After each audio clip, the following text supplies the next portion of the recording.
We'll now call the meeting of the Waco City Council on April 15th, 2025 to order at 3:02 p.m. Welcome to the work session of the Waco City Council, and welcome to all the people here in the Bosque Theater Gallery here in beautiful downtown Waco, Texas. Thank you all for being here. A nice little crowd here today. Can the camera pan to the crowd? We've got a great crowd here today. I appreciate it. Also, welcome to all the viewers at home watching on the Waco City Cable Channel. Thank you all for being here. And I'm Mayor Jim Holmes. I'm joined on the dais today by our council members, Andrea Bearfield, Alicia Rodriguez, Josh Borderud. Thank you, Mayor. George Chase, and Mayor Pro Tem Darius Ewing. We will start the meeting today with a moment of silence.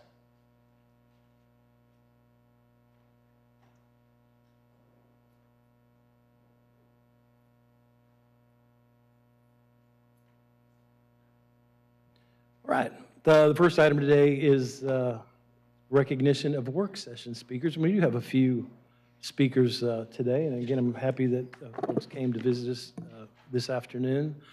We have 4 cards, and we'll just get started on it right now. We provided, and I got to read this little disclaimer first.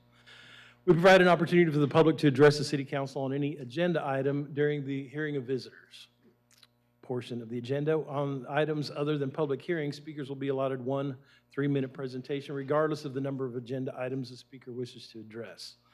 If you are here to speak and have not filled out a registration card, please see the city secretary right over here, and their staff is out front at the registration table outside the auditorium to provide registration information so that staff can contact you if necessary.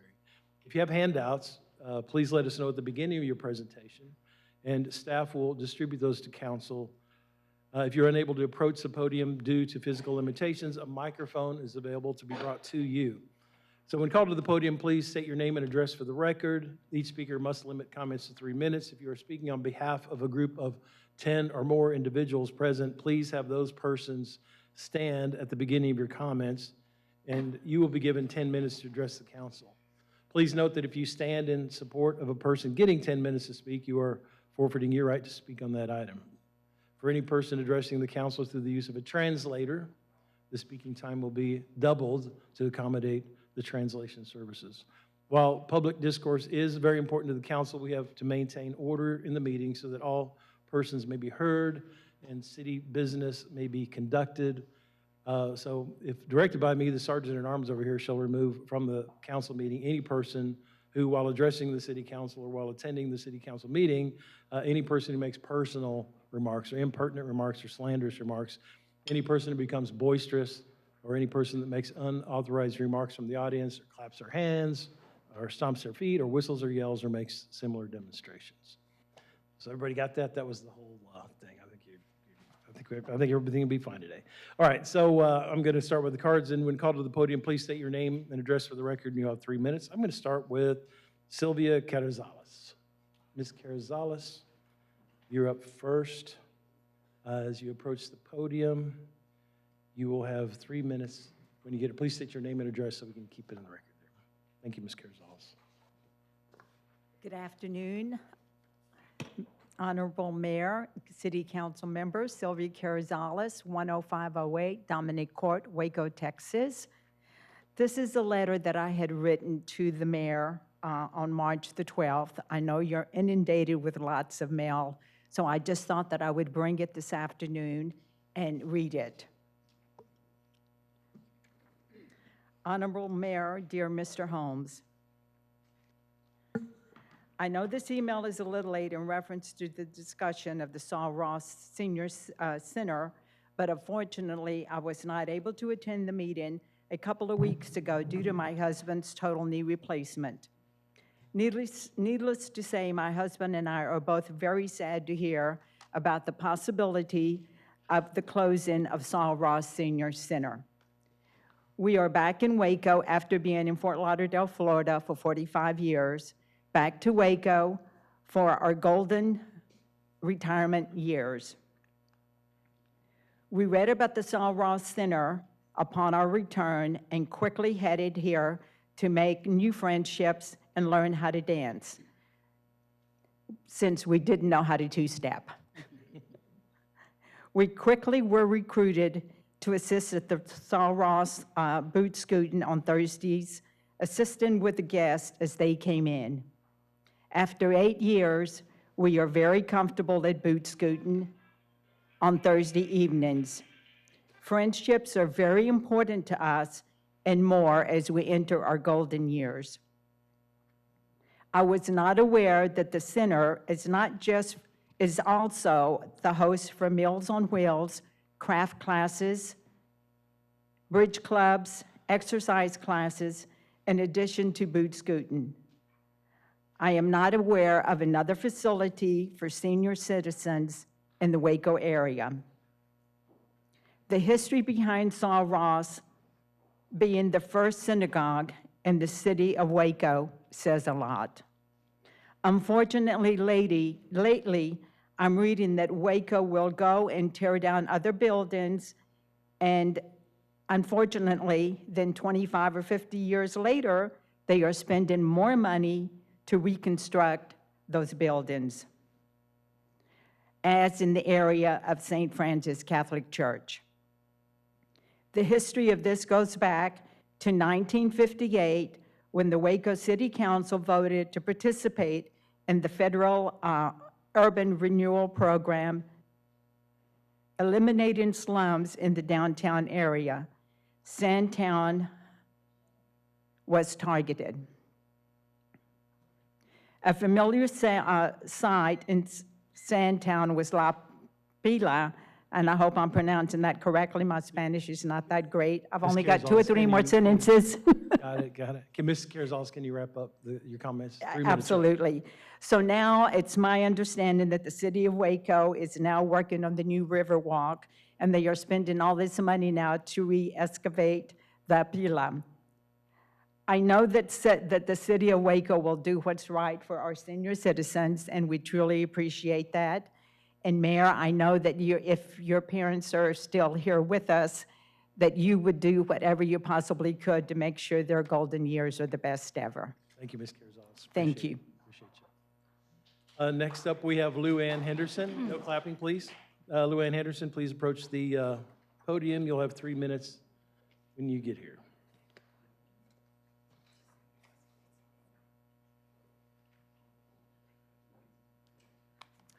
Hello, I'm Lou Ann Henderson.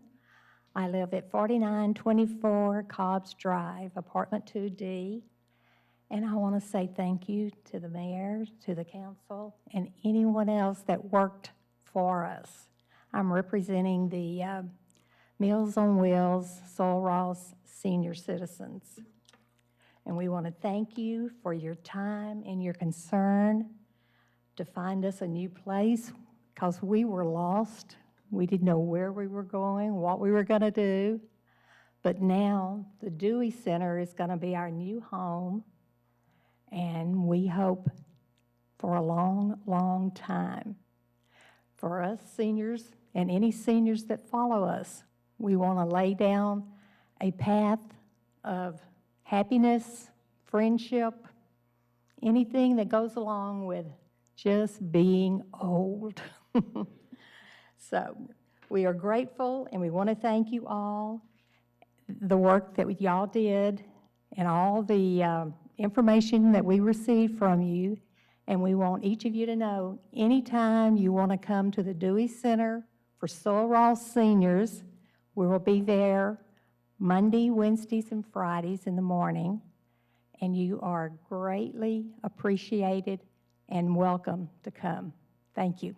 Thank you, Ms. Henderson. Appreciate it. Next up, we have Kim Kitty. Kim Kitty, there you are, Miss Kitty. As you approach the podium, Miss Kitty, you'll have 3 minutes. Thank you for being here this afternoon. Thank you for welcoming today, the council. I'm Kim Kitty. I reside at 9178 East Highway 84. I'm sorry, my voice is shaking. I've been struggling. I'm the current president at the Boot Scooting Dance Club at Saul Ross. I've been advocating for people my whole life, but I've been advocating especially hard during this time because, like I said the first time I was here, Sometimes this is the only time they get out of the house to even interact with other people. We've got a plan set in place to be moving, but they have given us a deadline of May 1st, which unfortunately, due to plans that were made before any of this started, I will not even be here on May 1st. And I don't want my members having to go to a new location with no support from me. One thing I would like to request is that we can extend it till maybe the next week, or have our last dance on May 1st at our current location before we move to the new location. These people show up every week. They dance, they have fun, they smile, they laugh. Their hearts are breaking.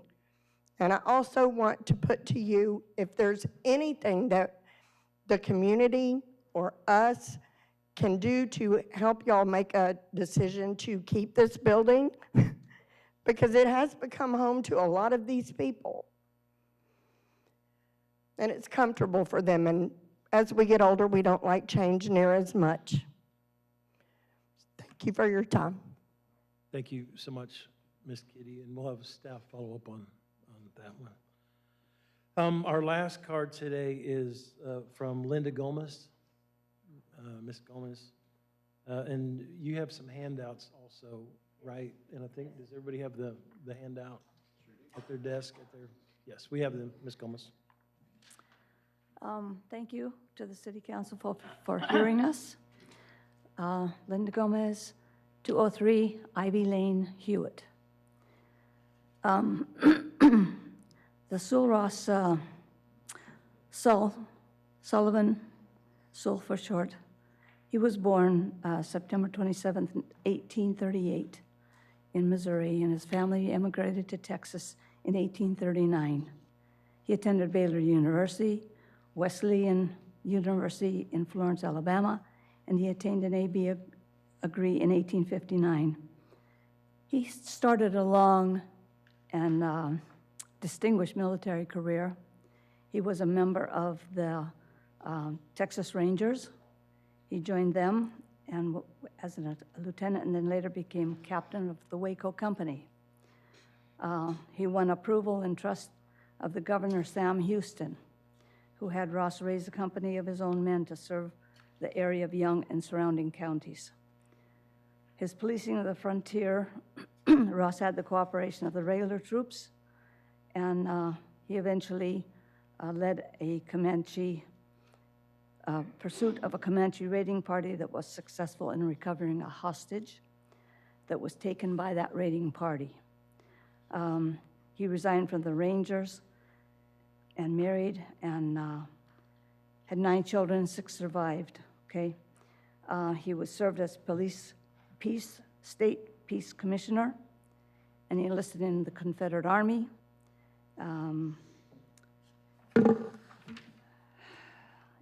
He was promoted to brigadier general and commanded the Texas Cavalry Brigade. And due to the rigors of war, he spent 8 years recovering. The Sewell Ross Senior Center is named in his honor. And with this man's long history of promoting Texas and its people and their prosperity, I feel that we should preserve the building named in his honor. If it is not salvageable, then reconstruct another in his honor with the same capabilities. Many of us here in Waco and surrounding communities are veterans, me included. We come there to dance and exercise and socialize. Many other groups of people will sorely miss this place. Meals on Wheels provides lunches for a good number of folks on Mondays, Wednesdays, and Fridays. Crafts are taught there, and access is given to the dance floor so that those of us who want to can hone our dance skills without having to pay $60 per hour for studio time. One more second, okay? Go ahead and finish up on the... On Thursday nights, the Boot Scootin' Dance Club has been having dances there since 1978.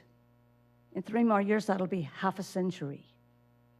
Attendance is anywhere from 120 to 169 or more. One night not too long ago, we had 204 people. It would be a shame to take this building from us with no plans to replace it in kind. We implore you to take all I have said into consideration. I don't know of another building that could serve so many people for so many uses. Respectfully requested, Linda Gomez. Thank you, Ms. Gomez. Appreciate you. Just as a follow-up on this is a work session item, as I'm sure you all know, so we'll have a report on it here pretty quickly. And again, I appreciate everybody being here today. Is there anyone else present who would like to speak on a work session agenda item? Seeing no other requests to speak, we'll now recess the regular session and convene into work session with a report from Deputy City Manager Deidre Emerson. Ms. Emerson. Good afternoon, Mayor and Council. My friends from the back are, I think, are trying to taunt me, and it's okay. So there are no changes to the agenda today, but there's a couple of things I wanted to make sure that we do. We do have a couple of employee recognitions that we want to show today.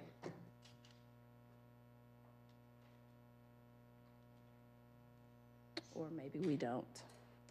So I'll do the first one is, this week is National Animal Control Officer Appreciation Week. And we are thrilled to announce that Melissa Sheldon will receive the National Animal Care and Control Association's 2025 Animal Shelter Professional of the Year Award. This prestigious accolade is a testament to her exceptional dedication, outstanding service, and commitment to the welfare of animals. The Animal Shelter Professional of the Year Award is a well-deserved recognition of Melissa's remarkable achievements and the positive impact she has on the lives of animals, Pet Circle staff, and our community. The award not only celebrates her individual accomplishments, but also highlights the transformative influence she has on the profession. We are so proud of you, Melissa, and your accomplishments at Pet Circle and in the field of animal welfare and care. And we're proud that her excellence is being recognized at the national level. So please join me in clapping.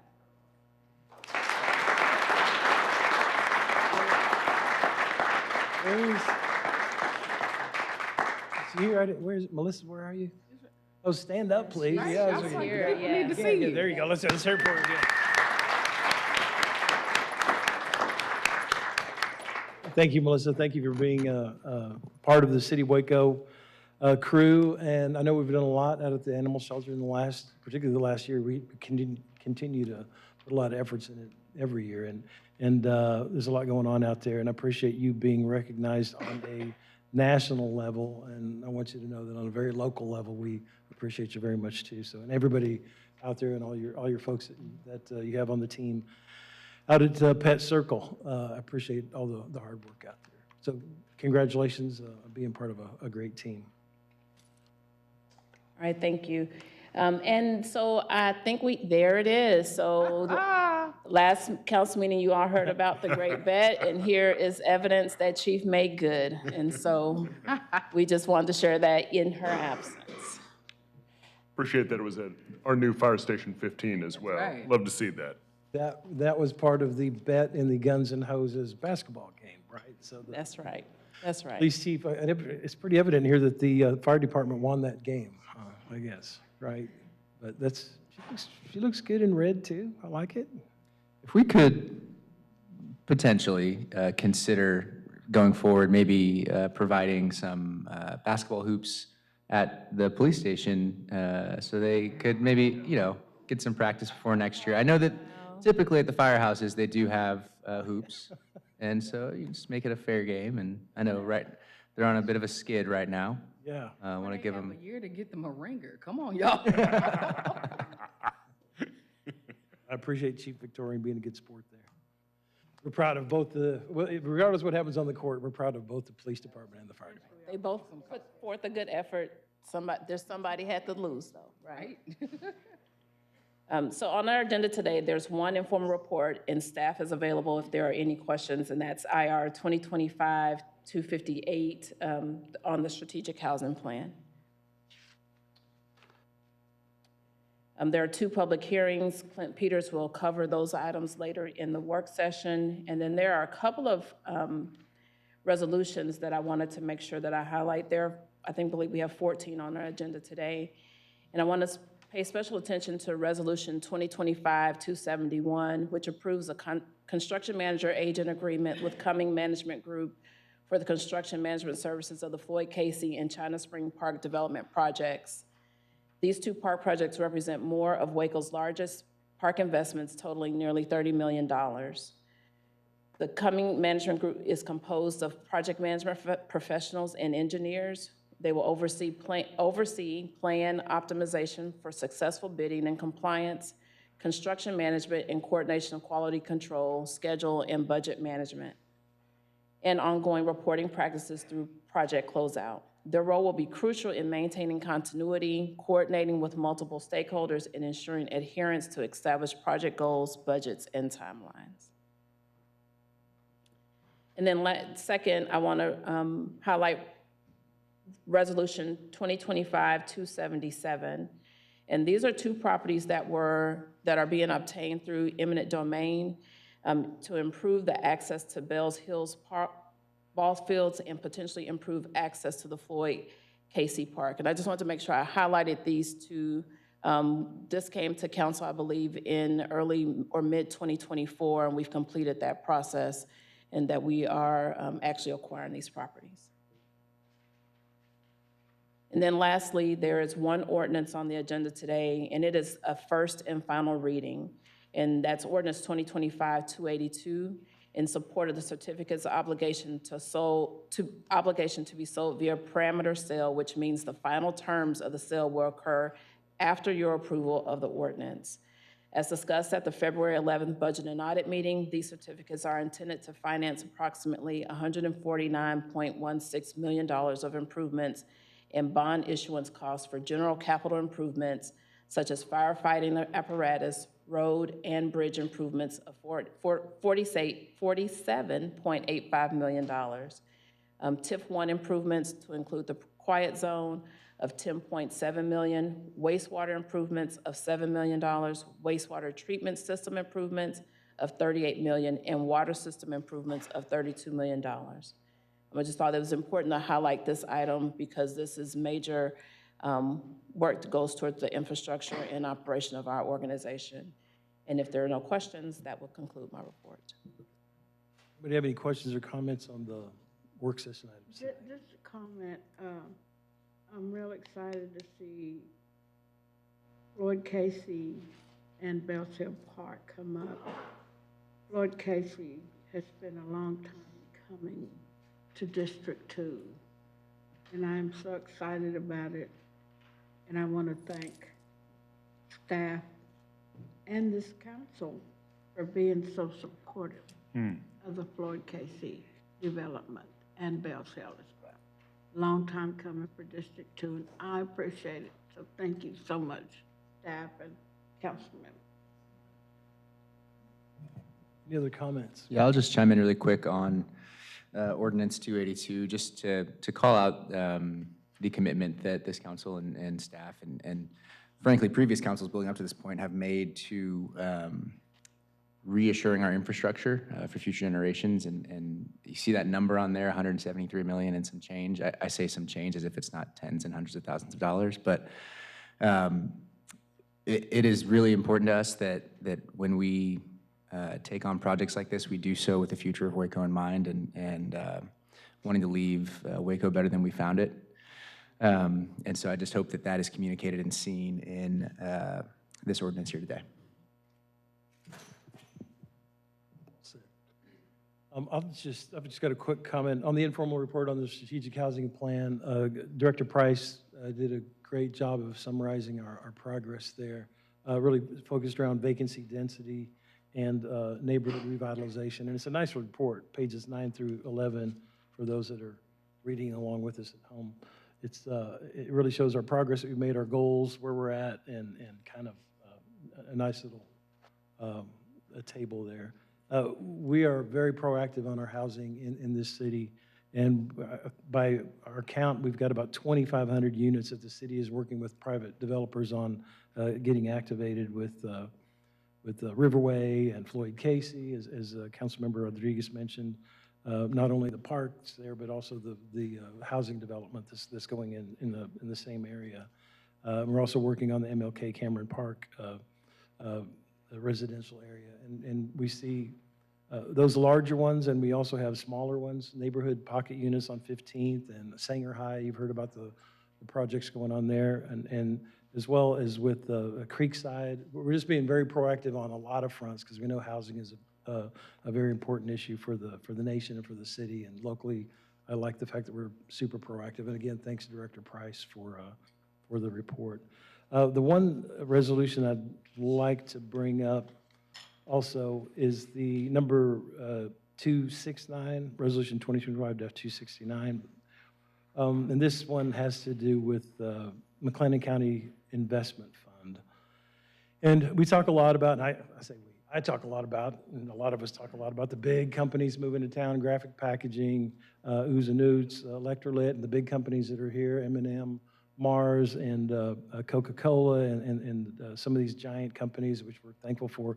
But this group, MCIF, McLennan County Investment Fund, focuses on Waco's small businesses and micro businesses and helps them get on their feet and provides funding and loans for their businesses to get started. It's a smaller number, but it's a great effort. MCIF, it's a community development financial institution, and Chris Houston, who just joined that group, is doing a marvelous job on motivating people and getting people to get into this and access this fund. So again, we talk a lot about the giant companies, and I also, Waco is all about small business as well, and very happy that we were able to contribute to that on behalf of the city.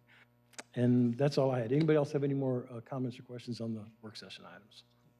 Mayor, just a praise that I don't seem to have a conflict of interest on this agenda.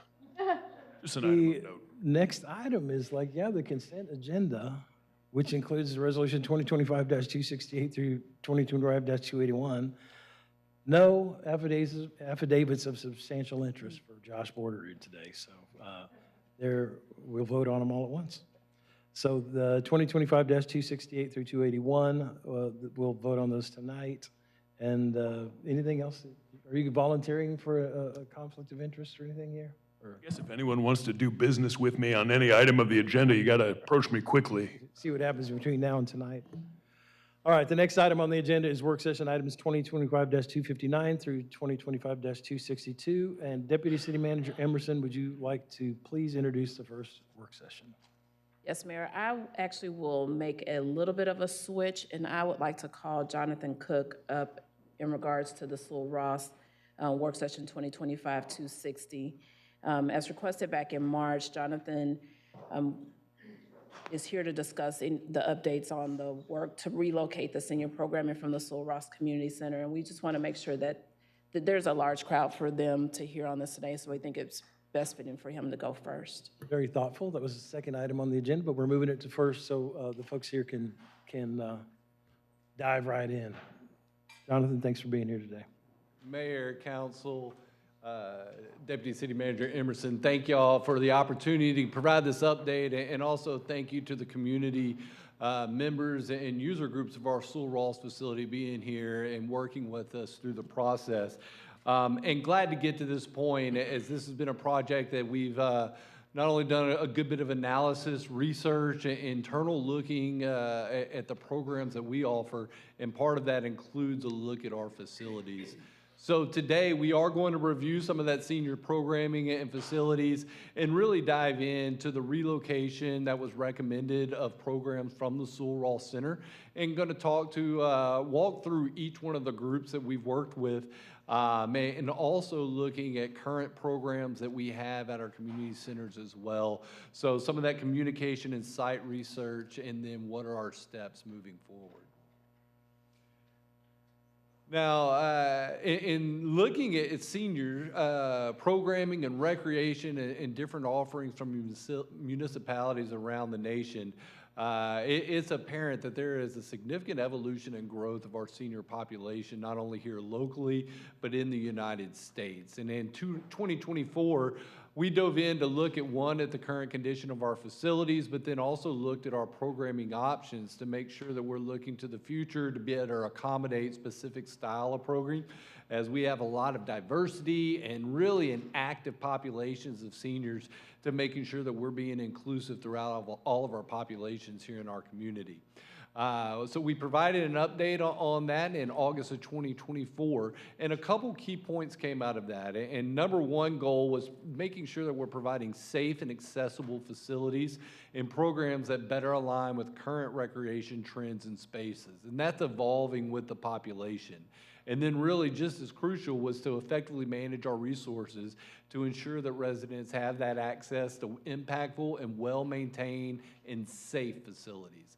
So we came back and did an informal report in 2025, February, to where we did recommend, based on some reports from the Sul Ross facility, for the relocation of programming from that building.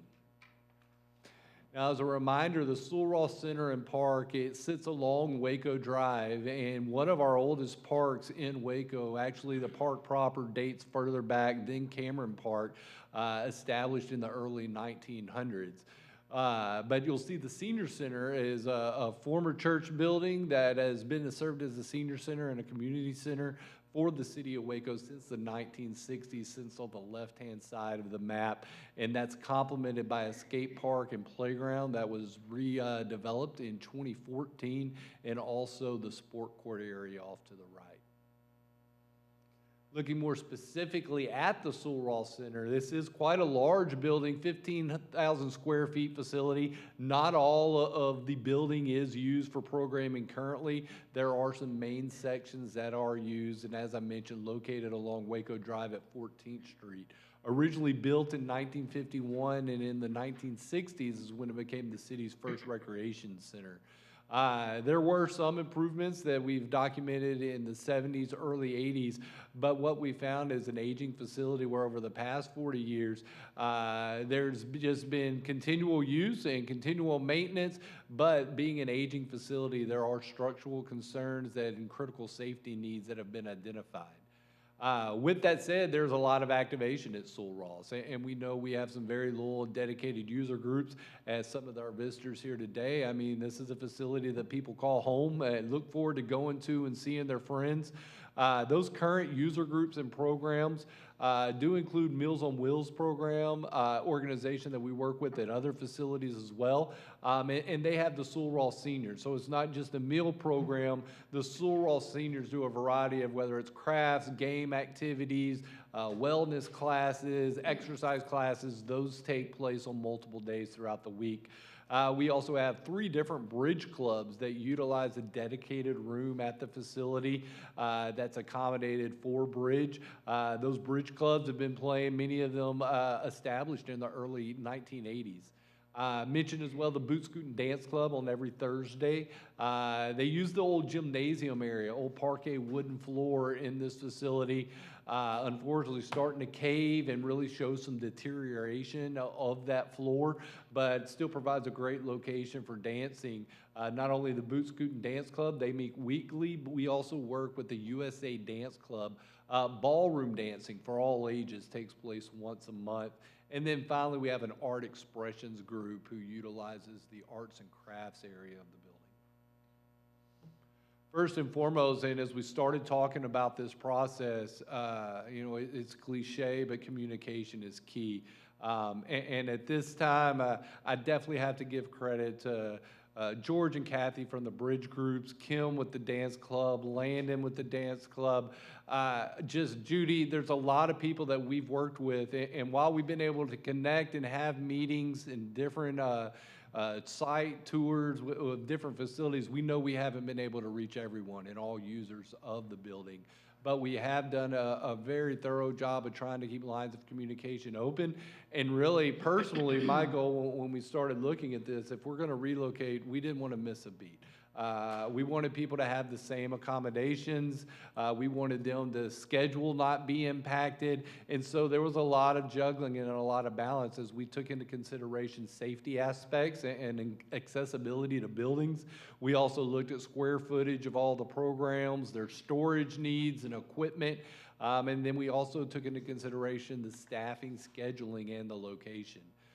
We did tour and still touring different facilities to making sure that everybody's comfortable with our relocation recommendations. And some of those facilities that we have looked at include the Multipurpose Center, the Cameron Park Clubhouse, the Harrison Center, which currently operates as a Meals on Wheels facility and really a dedicated senior place next to the Lions Club, Lions Den, and also looked at our community centers and also Knox Hall. As I mentioned and rattled off all of those locations, a little chart, because one of the thing is you want some location, something that's easy to get to, and not too much off of the beaten path. I wanted to show here all of the relocation facilities that we've taken under consideration are less than 3 miles away from the current activities at Sul Ross, with the Dewey Community Center being closest at under a mile. Clubhouse is a little tucked away up in Cameron Park, but then we also see some nice synergy of where the Harrison Center is and also the Lions Den. And another point is we looked at location, aside from the clubhouse, all of these facilities are located off of major streets to where accessibility from vehicle purposes or even transportation purposes should not be an issue.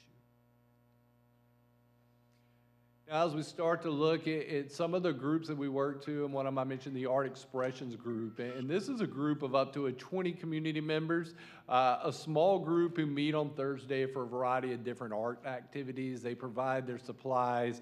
And looking at their needs, we looked at the facilities, and we're proposing a relocation to the Cameron Park Clubhouse. And while the Cameron Park Clubhouse stays very active with community rentals and different meetings, in looking at our sheets, it does stay relatively empty during the middle of the week. In looking at the calendar for the next year, we did not see any conflict.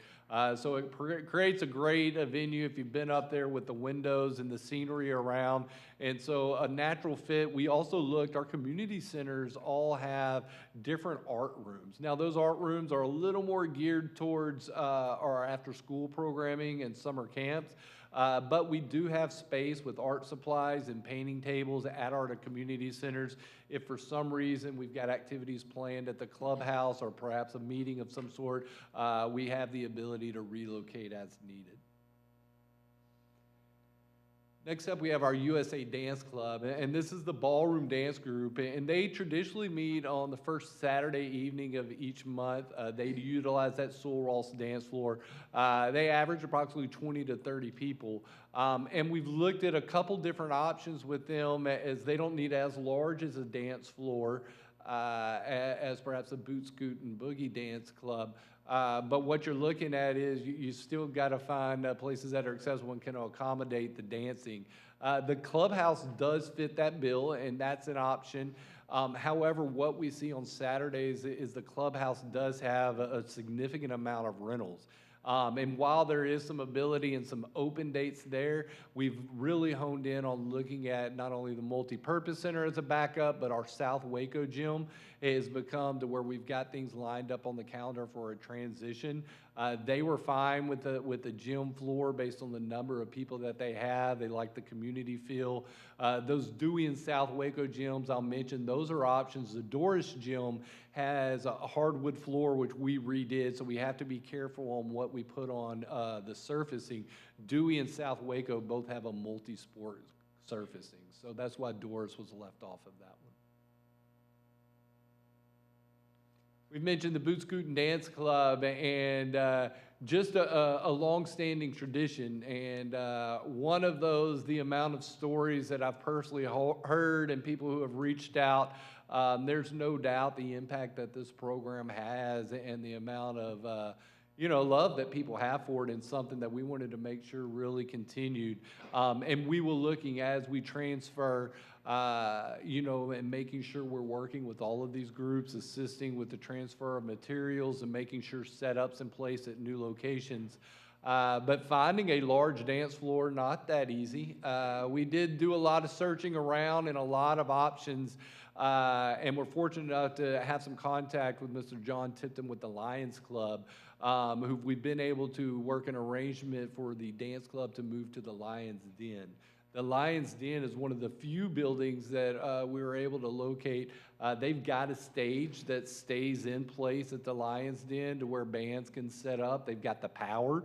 The electricity needs are a little bit more when you're doing live music. And then it also has the spacing on the dance floor that can be utilized with restrooms, accessibility entrance, and then the parking lot as well.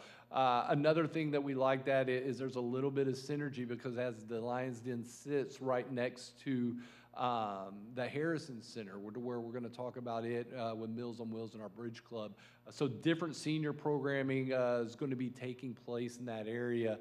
And so we're happy to be able to work here. We're going to be working on the setup and the cleanup. As we're shifting away from Sewell Ross, we've been able to identify just some custodial and staffing efficiencies that we're going to be able to transfer over to make sure we have a smooth transition for our dance club at Lions Den. I've mentioned Meals on Wheels a long time and a long-standing relationship that we have with them at our senior centers of Sewell Ross and Harrison. Meals on Wheels is currently an outside agency with the City of Waco grant funding program and provide and have for many years services at Sewell Ross and Harrison Center. And so a present and really an extension of our senior programming that we have. So up to 40 seniors will meet each week at these two facilities. They meet on Monday, Wednesdays, and Fridays from 9 to 1. I mentioned it's more than a lunch. There's a lot of different, not only educational, but activity-style programs. We are going to continue Meals on Wheels presence at the Harrison Center. They'll continue to operate there and no change. And as you heard earlier, we're going to be switching the Meals on Wheels activities over to the Dewey Community Center. Been there and met with staff. Dewey does have an existing senior programming sort of schedule to where they have different activities and a pretty strong group. We see the ability to basically have some of those groups come together for different activities. Meals on Wheels was already delivering meals to the Dewey Center. So now, since it has a kitchen right by the room, we're going to be able to work through that process. And this one, a little continual evaluation. We do have summer programming at the Dewey Center and Doris Miller Community Center. And so with that, with some licensing regulations, we're going through spacing, but staff has worked together, Jimmy and Felicia at Dewey, to make sure. I think we're going to have some good accommodations there. Being able to stay and still service that neighborhood was important for us. And so having that nearby proximity of Dewey Center, it was a natural selection to transfer over these services. We have our Bridge Club, and very active Bridge Club here. And I'll admit, when I first started and talking, it's like I had to get some refreshers and hit the Google up on. I had to learn more about bridge. I've learned about two-stepping and bridge a little bit, so it's good. I'm learning as well. But I think this is a really neat activity that we facilitate and have our seniors. And just dedication to play, and it's serious business at the same time. But I mentioned there's a dedicated room. They'll have up to 20 players each day and playing 4 days a week. So each club offers a different level of bridge games, and so you can work up. So in looking at that, the fact that they operate multiple days a week, there's certain equipment that's out, tables and chairs.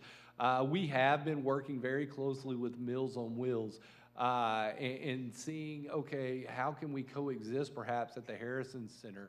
And we have come to an agreement of working with the Bridge Club that we are going to be able to work, as one will be there primarily in the morning. There's some overlap at the lunchtime hours, but the meals will be served, and then we'll transition to the Bridge groups. That way they're in a central location. And also have their shared equipment in one place. And another one, we have some other alternative location, one being there's a meeting room at the multipurpose center that does not get used outside of night meetings and communities sometime. Also, our community centers have a variety of different meeting rooms. So if we need to look at alternate locations to make sure that we're able to have different groups coexist, we will do that. And I'll mention, I've got 11 to 5 on here. Working with a couple of the groups, they've agreed that they'll be starting at 1 o'clock to better accommodate with Meals on Wheels. So once again, we work with a lot of groups, and all the different senior groups, I have to give them credit for, one, the patience and the understanding of what we're trying to do here. And every time we pick up a call or maybe have an idea, or they call and have an idea, the openness and just the response, and I'm very appreciative to have that type of input from our user groups. I mentioned those are the different groups at Sul Ross, and also wanted to take the time because we felt like there's also an opportunity to use the different relocations to really strengthen and really continue to expand the current programming that we have for seniors at our community centers. Each one of our centers, Doris, Dewey, and South Waco, all have weekly programs to where they have seniors from the neighborhood come for a variety of activities. This is health and fitness. They'll do things such as bingo and arts and crafts, also celebrate birthdays. A lot of neighborhoods of people, that live in the area. So that's a great resource to be able to go to your center and have those facilities available. And another neat program that we've started and got a training grant from the National Recreation and Park Association was training our staff members to be enhanced fitness instructors. And so we've launched that program in the past year. We've also worked with the Granny basketball group that's open to everyone to come and play. So looking at really those creative ideas, and we feel like having these activities at Sul Ross with some presence in our community centers, it'll help strengthen our programming. I want to mention as well, not only staff programming and different user groups, we also work very closely with different community programs. That includes healthy aging classes that take place weekly with McClendon County Health District, also nutrition classes with Baylor and Texas AgriLife. And then, of course, I have to plug, is because we've had some really good success starting out, but at the Doris Miller Communities Pool, we're having morning aqua fitness classes catered to different age groups. So different opportunities, as we know, it's one thing to have, a routine and we do the same programs, but as we're seeing an evolution of our senior demographic, we want to make sure that we're aligning and providing opportunities close and that are easily accessible. We want safe facilities to where people are in an accessible environment and a welcoming environment, and then we also want a variety of activities as well. So our next steps, and really already started this steps as we've been starting inventory, there is a lot of equipment, different storage at the Sul Ross facility. Internally, we've identified those areas and start working with the user groups to begin the relocation of different equipment to make sure they know where everything's at, they know how to access, and make sure our staffing models and schedules are lined up. We are working to have this transition in effect by the end of the month. I have May 1st here. We're going to continue to work. I know Kim spoke earlier with the dance club and look at the opportunity, perhaps a closeout on that May 1st date to make sure that we're making this a smooth transition. We want the first week at the Lions Den for the dance club to go off without a hitch, and so we'll continue working with them on those scheduling options. And then finally, the relocation is obviously a first step as we want to provide safe and accessible facilities. Our next step will continue to explore options of what the future might be for the Sul Ross Senior Center as we assess those needs in the areas and then also assess the needs so we can continue a high quality of senior programming. And with that, I'm happy to take any questions on the plan for senior programming. Any questions for Jonathan? Comments? Questions, this is awesome, John. This is great. I know you're looking into whatever we need to do to make sure that our seniors, like me, are served and served as well, and we have a good community. Thank you for what you're doing for our seniors. Thank you, Councilman. Thanks, Jonathan, for the presentation. I appreciate the level of commitment that you and your staff have done to finding a solution. One of our main priorities is making sure that our residents are safe. And, we had the resolution that's coming up today about the hundreds of millions of dollars of infrastructure that we have to do throughout the city. And part of that is just because things are aging. And we have to care and make decisions that affect everyone about how we maintain our facilities, how we're looking to keep our residents safe and their level of activity up to where this is the Waco that they need it to be. With safety being a priority, and you see that building was opened in the what? 1950s. Okay. I had a 20-year-old parquet floor, and I almost kill myself daily. And, I can't imagine, not ensuring, and there's so many other things that need to be corrected in a facility that is that aged. I mean, the reason we're, Buston had to redo, Dewey and South Waco and now Bledsoe is because those buildings are just old. And you have to keep them maintained.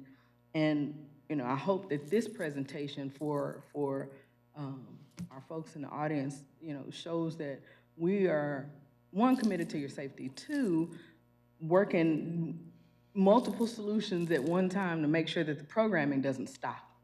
Because I know what happens when programming stops for our senior communities.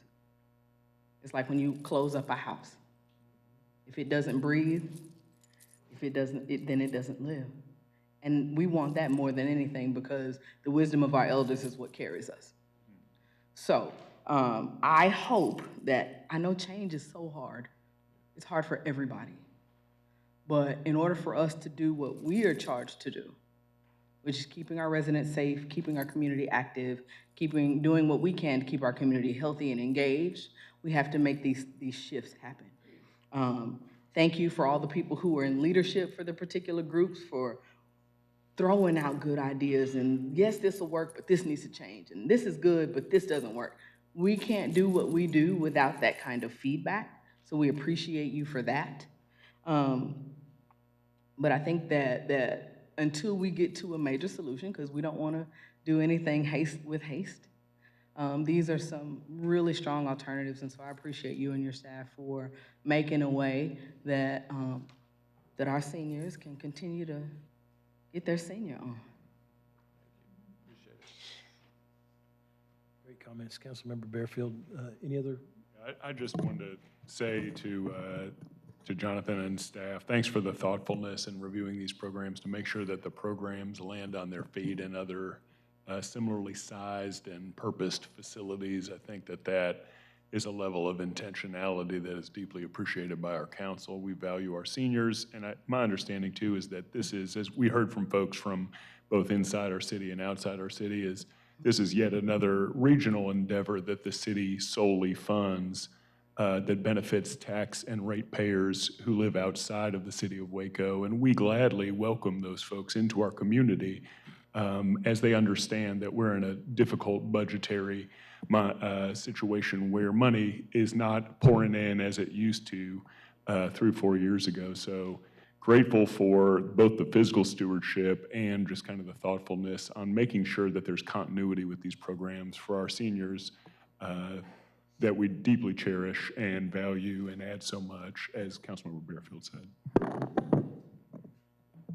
Yeah, I just echo all of that. I mean, if you go back, you don't have to physically go back, but if you think back to the slide with all the programming we have across all of our community centers, and it seems like we're trying to catch a lot of things that are being moved away from Sul Ross and find landing places for them, and it seems like you guys are doing a really good job of that, and I appreciate the thoughtfulness that has gone into where can we find synergy, be it with Meals on Wheels or where we already have community centers that can host large gatherings, to make it as easy as possible, because as Councilwoman Barefield said, change is difficult for everybody.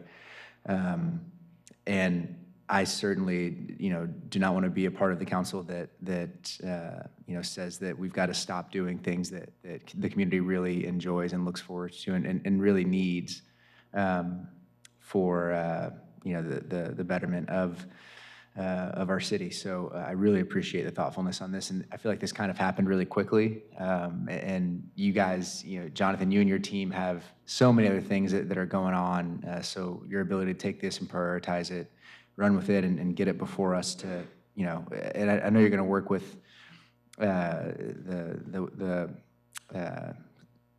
gosh, I'm so sorry, I forgot the woman's name, the president for the Boot Scoot. I know you're going to work with Kimmy on getting, a really beneficial move-out date. But, even to have this prepared to be done by May 1st from when we first had this discussion is really impressive. So thank you for that. I would just reiterate, thank you for your work on this, and thanks to those leaders of all of those individual groups that have worked with you to find, the best outcome for a difficult situation. Yeah, I'll just echo all the comments here today. I appreciate the patience and the feedback of our user groups. You guys have great energy. I mean, I love hearing your comments are always super helpful, and you know the subject matter, and you're obviously very involved in the community, which I appreciate. And this programming is super important to the community. A lot of times we'll build things and hope the activation occurs. But this is occurring, so I really appreciate the feedback that we're getting from the community there. I also want to express my appreciation to staff, because as Councilmember Bordery and Bearfield both said, we don't want to have to stop. That safety of the building is almost the most important thing we're talking about here. We don't want to stop, suspend, because if that happens, we'll never get these activities ramped back up. So. We have great alternative sources here. I mean, just going through the list of Miller Center, Dewey Center, South Waco, Cameron Park Clubhouse, Lions Den, Knox Hall, Harrison Center, others. Just appreciate your creativity in thinking about how we keep this group active in the community and alternative sites from which to hold these events. So it looks like we won't have to suspend anything. We're going to are we going to, Miss Kitty, we want to wait 1 week on the boot scooting. All council members put May 8th down, and I expect everybody to be at the Lions Den to learn how to two-step. I'll be there. Executive order from the mayor. Exactly. We'll make it boot scooting day. It's just, and this is a dynamic process. I want to assure you, if something's not working here, we've got alternatives. And as Jonathan has pointed out, all these different possible places that we can land. So again, I appreciate patience. I appreciate the feedback. And again, you guys have a fantastic energy that I feed off of. It's great. So let's keep this going. Great presentation, and we'll continue to take feedback from the community on this. Thanks, Jonathan. Thank y'all. The next item, Deputy City Manager Emerson, we're going to go flip back up. Are we going to flip back up to the financials? Yes, we'll go back to item 1, and so we'll ask Colin Booth to come forward, our Managing Director of Finance, and he'll discuss fiscal year 2025-2026 first quarter financials. Thanks again, y'all, for being here. Good afternoon, Mayor and City Council. My name is Colin Booth. I'm the Managing Director of Finance, and very happy to be here. I started with the city in November, and so this is my first quarterly financial report for you all. These numbers are through December 31st of 2024, so they're a little bit dated, but because I'm new, staff is getting caught up.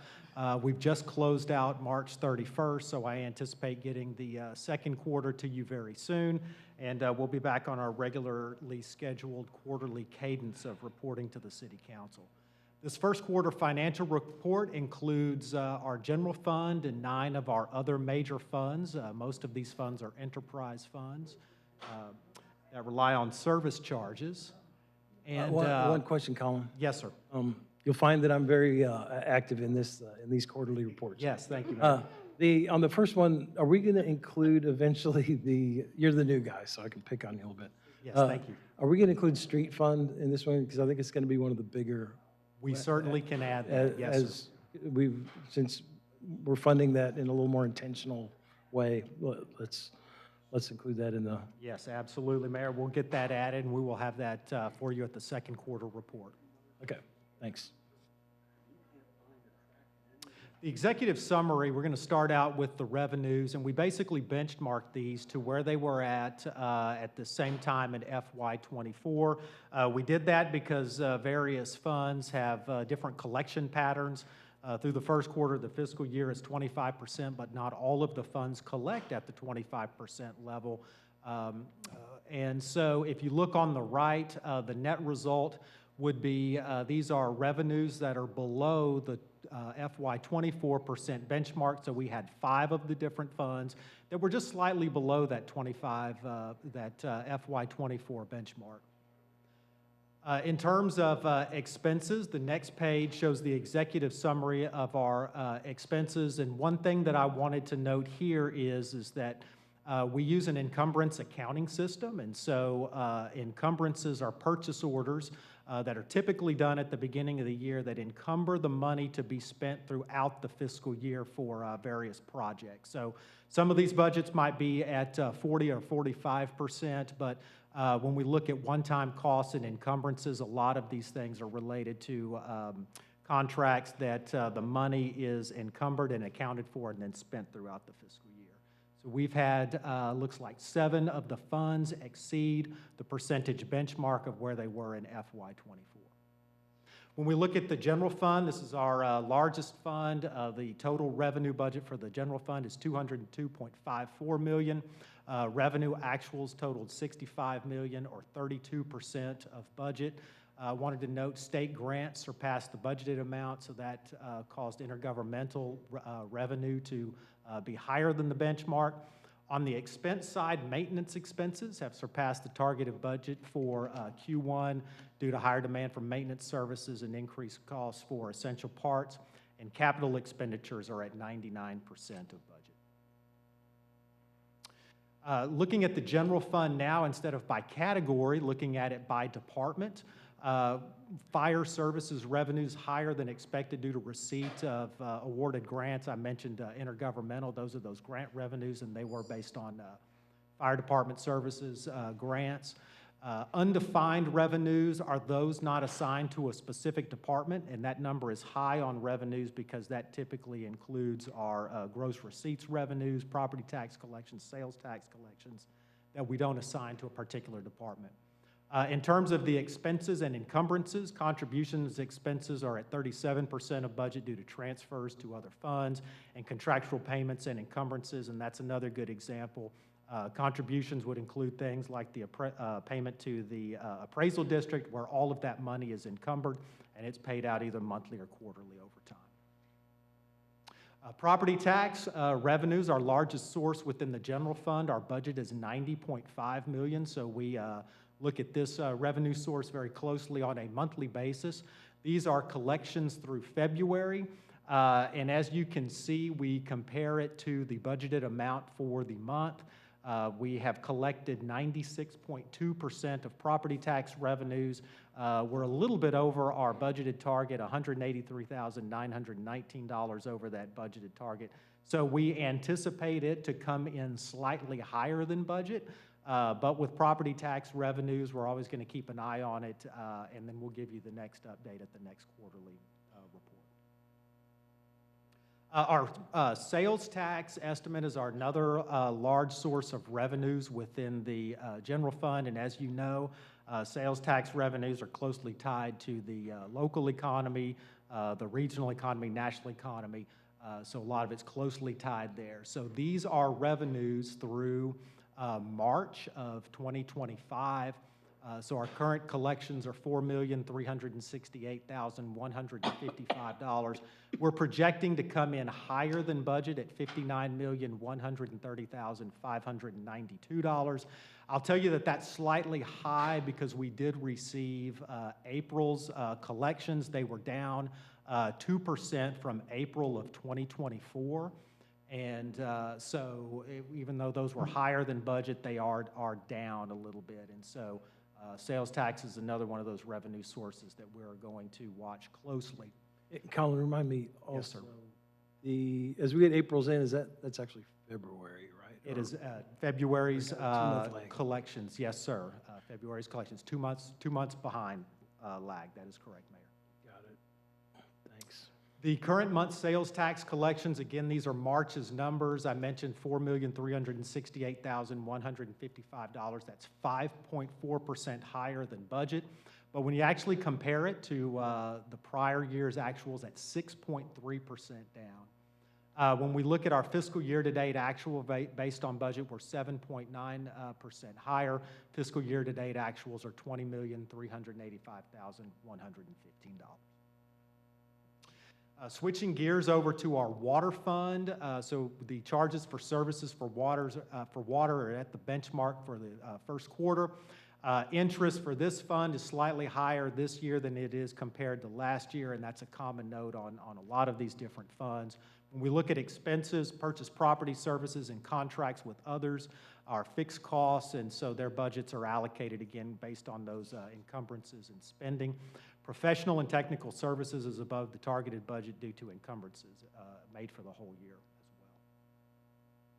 as well. The wastewater fund is on track with revenue performance. Interest income, again, is slightly surpassing the expectations for our first quarter.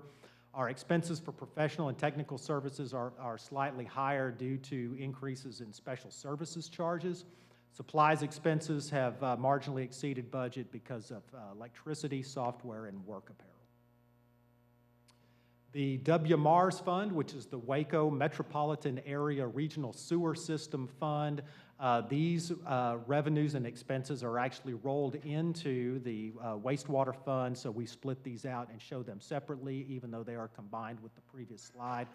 Services for the regional sewage system, charges for services are on track with the Q1 target.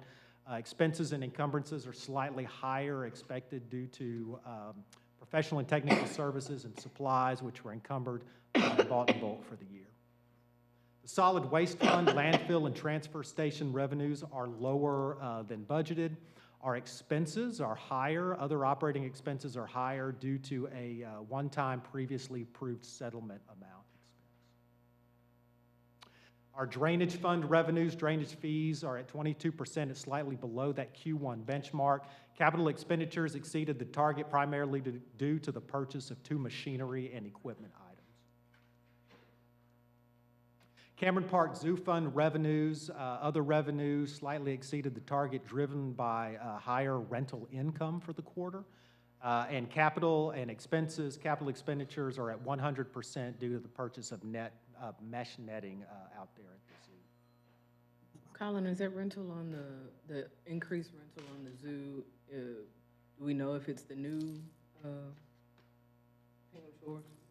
I'm not sure specifically if it's the new area. I kind of dug into it before the presentation, and it is rental for certain areas out there, but I would have to I was just curious. Okay, yes, thank you.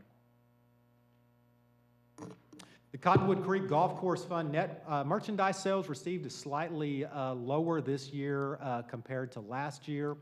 Expenses, including encumbrances, largely for professional and technical services, is higher than that target percentage due to encumbrances for temporary staffing. The airport fund revenues, airport landing fees have trended higher, helping to offset lower passenger facility charges. Expenses for professional and technical services, expenses are higher due to purchase orders, coupled with costs for the recruitment of a new airport manager. And finally, the Texas Ranger Hall of Fame Fund, higher investment earnings are being offset by a little bit lower collections and admissions and merchandise sales. And Texas Ranger Hall of Fame Fund expenses are slightly higher than the benchmark due to overtime, personnel services, and advertising payments, which have been encumbered for the year. And I know that I went through that pretty quick, and Mayor and Council, I'll answer any questions that you might have at this time. And as always, I am open to feedback. This is my first quarterly report, and want to make it the report that you all would like to see, and it will more than likely be enhanced and over time. So can answer any questions that you might have, Mayor and Council. Any questions or comments? I would defer to the mayor on the format of this presentation. Yeah, can I get a quick refresher on the encumbrance accounting? Yes, sir. So a simple way that I look at it is it's like a purchase order, and so a copy machine might be a good example of that. We might pay those expenses $1,000 a month, so that would be $12,000. So at the beginning of the year, we are going to do a purchase order for $12,000. It encumbers it, and so it goes against the budget of that account, and it looks like it's 100% spent, but it's really just basically committed, and as we get those monthly payments, they will pay off of that purchase order.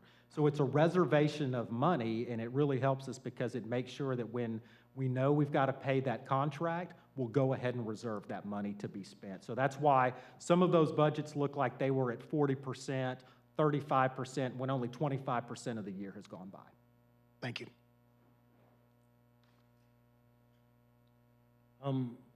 Great report. I like this, Colin, great job on pulling this. One-pagers are fantastic. And I'll follow up with you on a couple of formatting observations I had. One of them, I'll just bring up two of them right quick. If we could get I know we have the actual year-to-date, but it would help me to see the budgeted year-to-date too. What did we think was going to happen in the first quarter? And I promise you I won't add 20 columns like we had before. But I like those 20 columns. But that column would be helpful to see if we're ahead or behind. You know, I know that you have what's left and that, but I would like the comfort of knowing are we behind budget or ahead of budget? And the other one would be, I'm only going to ask for two more. The actual year-to-date, or the budgeted year-to-date this year and the actual last year, so we can look at year over year. I know that some of your comments go to year over year, but if you actually see that number, it would help me see if we're on budget, or is there two things you compare yourself to, or what did you think was going to happen this year and then what happened last year? Yes, or sir. that same period. Yes, sir. Y'all get it. But I like the effort for brevity and one-pagers too. It's easy to read. I appreciate that.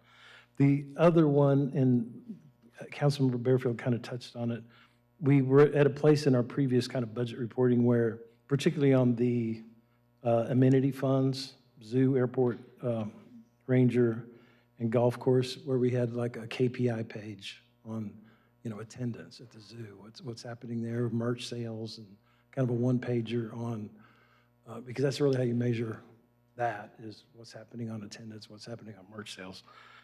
And with the rangers, the same way, and golf course and airport, to me, it helps just to see a visual chart on year over year, and I think there was actually a trailing 5 years to kind of see what was happening. It really helped us pinpoint on the zoo and the airport. We made improvements there to kind of enhance that. On the zoo, we obviously became very evident that we needed to do something for attendance. So those are helpful, the KPI page on those. But great first effort. This looks great, very clean.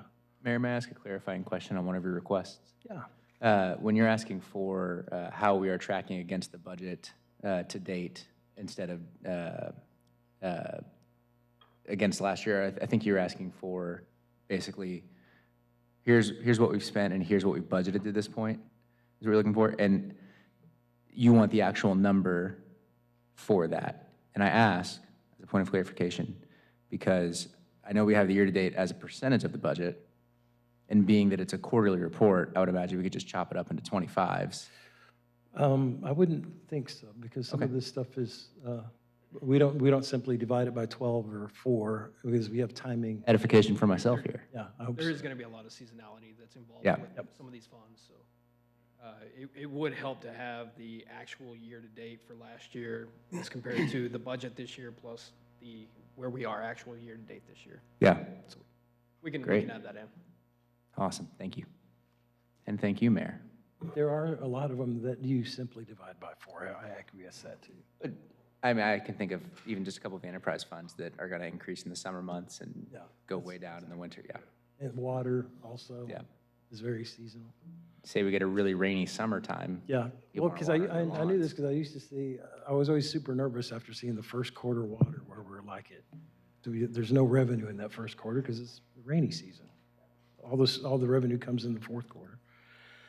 Okay, great Mr. job. Mayor, sorry. Colin? May I have go ahead. one other question? You mentioned in the solid waste fund, there's a one-time item that's not recurring. So would that be, where would that stand without that one time? Would that be to the positive without that, or?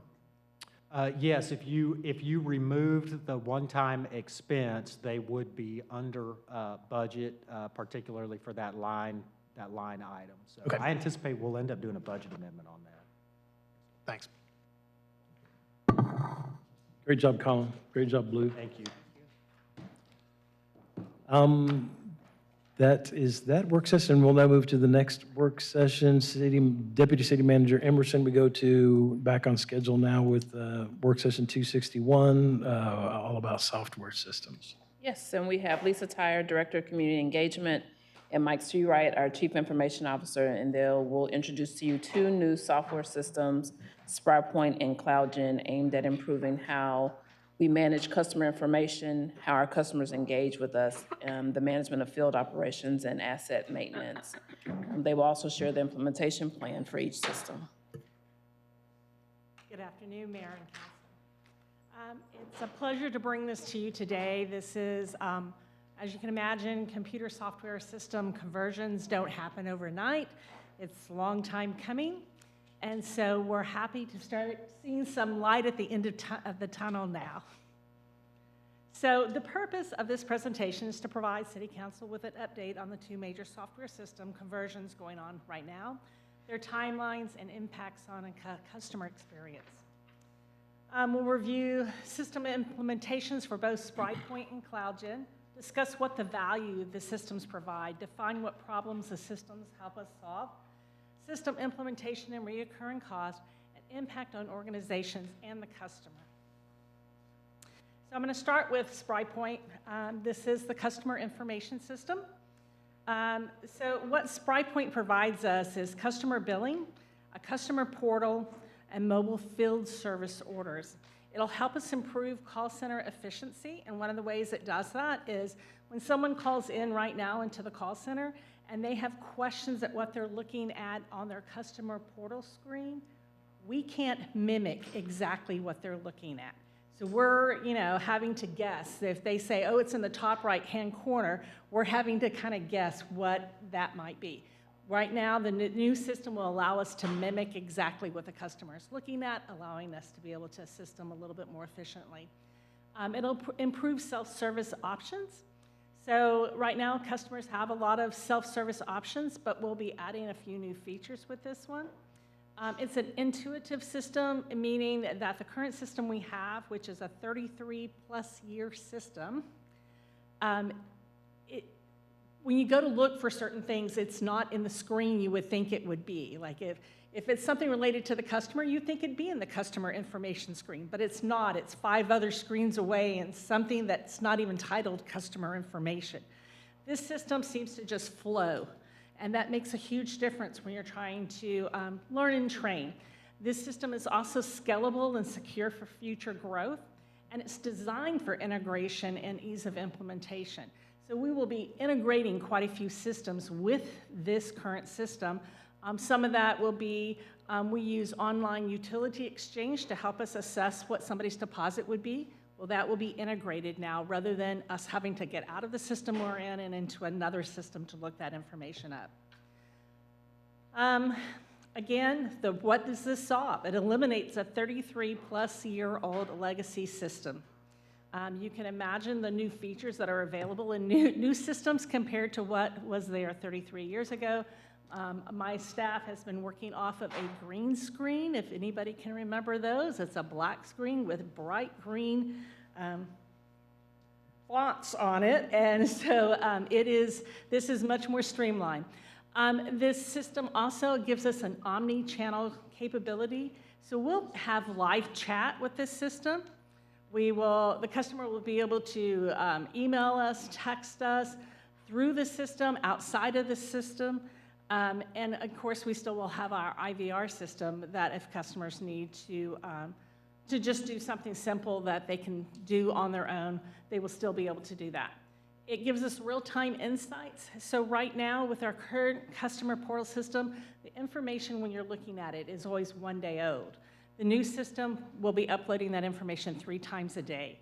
So it'll be much more current information. So if you have a problem in the morning, such as a leak, and you fix it, by that afternoon, you should be able to see that the leak has stopped. It will provide easier integration into the other software systems. It's open API, and so it allows easier integration. Improved reporting and analytics. So right now, our current system, we actually hire a programmer to program reports for us because it is so difficult for us to get anything outside of a standard report out of the system.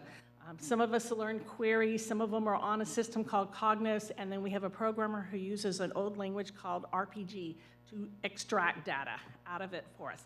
This system will be so much more simple, and it comes with a lot of reports, but it also comes with dashboards that just allow us to visualize the system. And for those who don't know, if you're in a customer information system, you have a ton of data.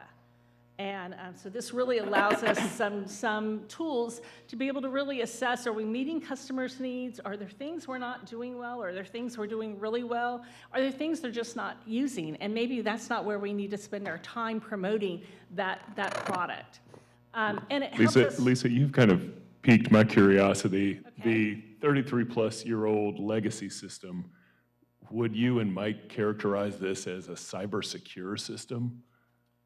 We moved it to the cloud about 4 years ago, so it's very secure. It's secure, but you have to get programmers that speak an antiquated, nearly dead programming language to interact with it. 100%. It's a very siloed system internally, but to your point, yeah, absolutely. It's a risk for sure to get off that. And you think this was implemented in maybe 1991 or 1992? 1992 is the earliest dates I can see on the system. Just a question, if my esteemed and beloved Councilmember Alice Rodriguez recalls the implementation of this system from back in those days. I'm digging. State of the art. Okay, thank you. So you can imagine as a 28-year employee who's used this system, I love this system because I know where everything is in it.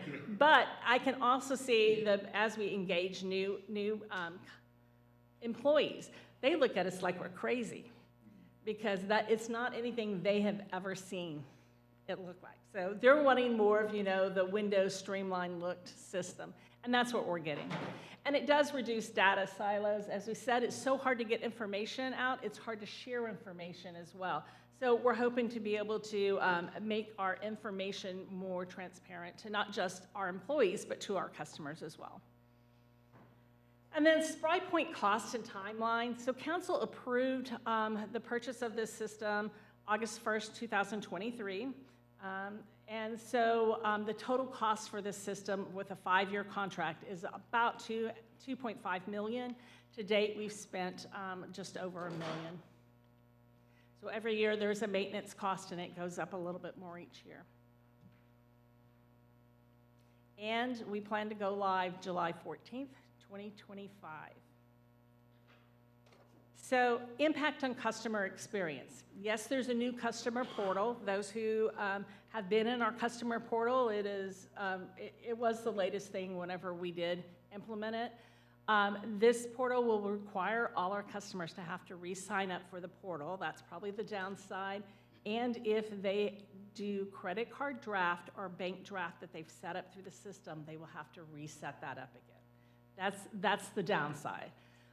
But they will still have that 24/7 customer dashboard, and it will be, I think, a better dashboard that we're able to give proactive notifications and alerts, that omni-channel communication, and of course, adding that feature, live chat. So between 7:30 to 5:30, you don't have to just call us, you can chat with us now. And then we have usage, cost, meter data, trends, forecasting, and analytics. Access to commonly used forms. We'll be able to put commonly used forms, whether that's I have a water leak and I want to get a leak adjustment form, and I need to do my form and submit my plumber statement. All of that will be able to gather through this system. And the forms are available to the customers right there. There will be a new bill design. I think it's a cleaner look bill, and we'll show you that in a moment. And customer engagement office, this is important. We will be closed on July 11th, except for emergencies. And we need to be closed that day because we need to get everything out of the old system. We don't want any payments pending in there, so there can be no transactions that happen that day. Before you move on, quick Yes, question ma'am. on that. So what are the comms around this? So how are we sharing this information? Or is that later on in That's this? later on. Got it. Then my next question is, for the chat, is it a person or is it a chat bot? It's a live. Okay. Live chat. I'm not a huge fan of chatbot. I think I've called it in a couple of meetings, chatbot purgatory. Because I mean, it you does can happen. get, It's not you hell. can get where you're just does never happen. quite getting the right, you're not asking quite the right question. and Right. So you're never getting the right answer, and it just It's like when goes you're around. screaming in the phone, customer service. Exactly, Yeah, I know. exactly. You know, hit zero, hit Right. zero. So this is what the new portal will look like. This is just one screenshot from that page. Aurora Water and Aurora, Colorado sent us this screenshot. But you'll be able to see, like the last 7 days, whether your usage has increased or declined compared to your last month. You'll be able to get a monthly estimate of what your usage will be. It will give you a yearly comparison. You'll be able to set up continuous flow event alerts. So you may want it, if I have water continually running 1 gallon for the next 24 hours, I want to know that. Or you can set it for 5 gallons. Some people know they have a small leak and they don't really want to be alerted over and over and over again that you have an alert because they can't even find the leak.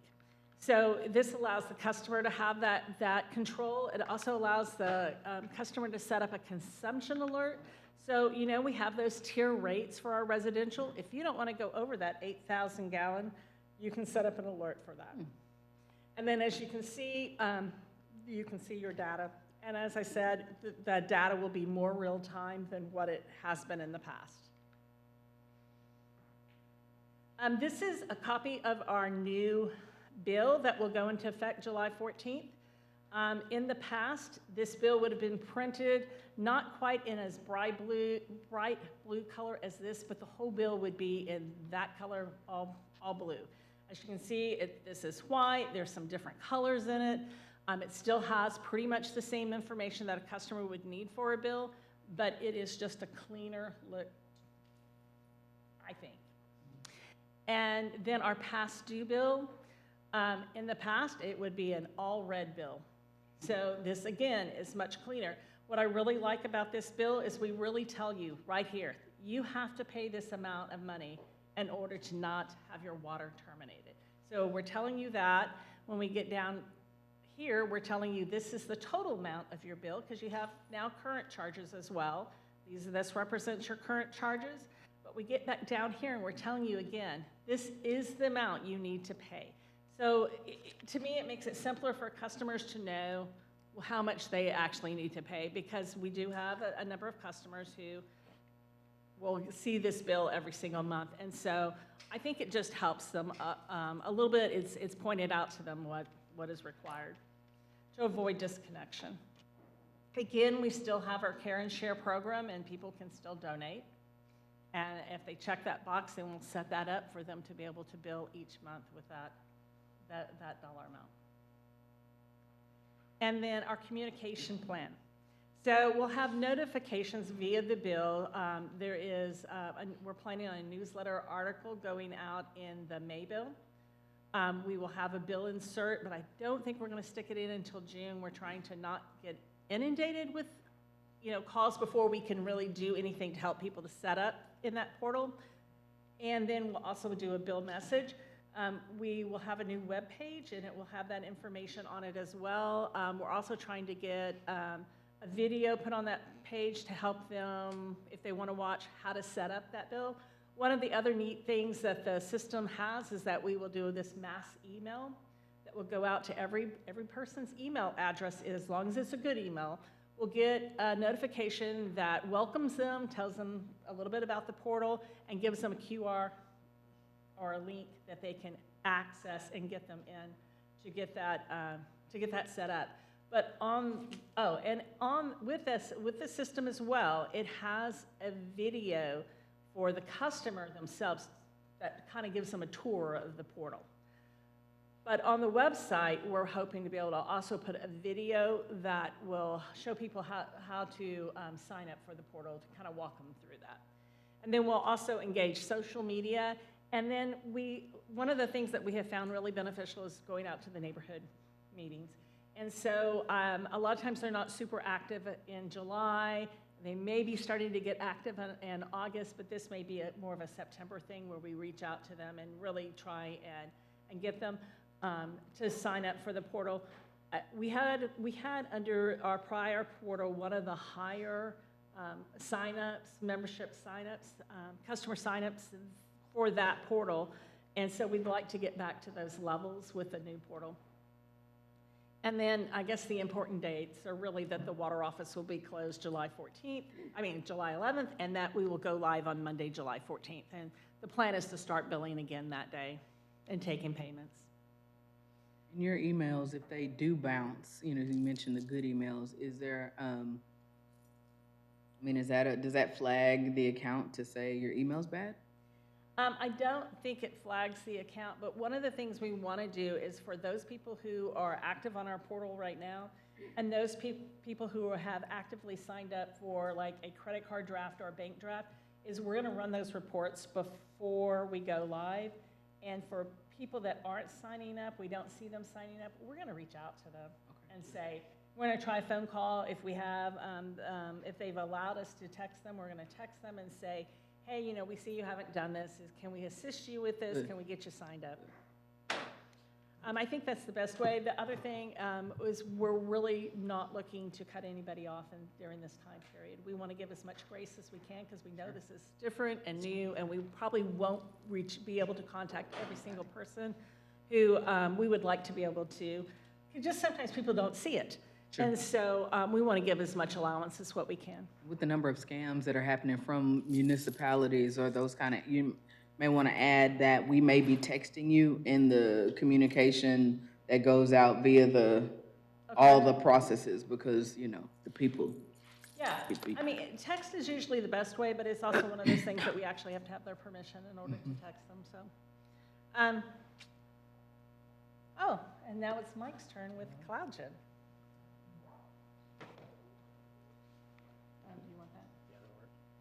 Thank you, Lisa. First, I wanted to start by saying, we've got a lot of people behind the scenes working on these projects. Change is hard, as you said earlier, so change management is a big deal for these initiatives, for sure.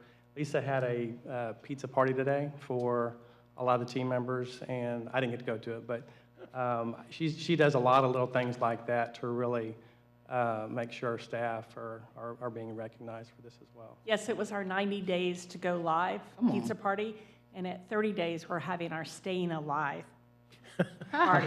Because if you've never been through computer conversion, my staff has no vacations anymore. There's no vacation because we need all hands on deck. So it's a pretty intense time period right now. So as we were looking for a new CIS system, it was apparent we needed to get a new work order system and asset management system.